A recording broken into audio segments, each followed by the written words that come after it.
मे महिन्याच्या सुरुवातीला परभणीकरांना दुष्काळाची झळ बसतीये। नद्यांचं पाणी कमी झालंय आणि विहिरी सुद्धा आटलेल्या आहेत। त्यामुळे परभणीकरांची पाण्यासाठी भटकंती मोठ्या प्रमाणावर होतीये।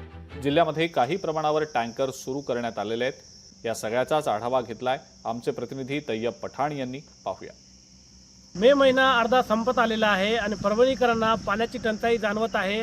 आता मी जिथं आहे दुधना नदी आहे। दुधना नदी पात्रात तुम्ही पाहू शकता पाण्याची पातळी किती खाली झालेली आहे। नदी चक्क कोरडी झालेली आहे आणि परभणी शहरातील ज्या दुसऱ्या प्रमुख नद्या आहेत त्याही वाढलेल्या आहेत आणि जे विहिरी आहेत, बोरवेल आहेत ते सर्व काही आटलेले आहेत आणि येणाऱ्या दिवसात परभणीकरांना भीषण पाणी टंचाईचा सामना करावा लागणार आहे अशी परिस्थिती सध्या जिल्ह्यात निर्माण झालेली आहे। तरी जिल्हा प्रशासनाकडून नागरिकांना पाण्याची टंचाई सोडवण्यासाठी टँकरची सुविधा उपलब्ध करून देण्यासाठी उपाययोजना चालू झालेल्या आहेत। येणाऱ्या काही 1-2 दिवसांमध्ये पाण्याचे टँकरही जिल्ह्याभरात चालू होणार आहेत आणि येणाऱ्या दिवसांमध्ये परभणीकरांना भीषण पाणी टंचाईचा सामना करावा लागणार आहे।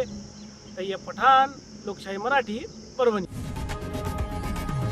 लोकशाही मराठी ऐका, पहा, जागरूक रहा।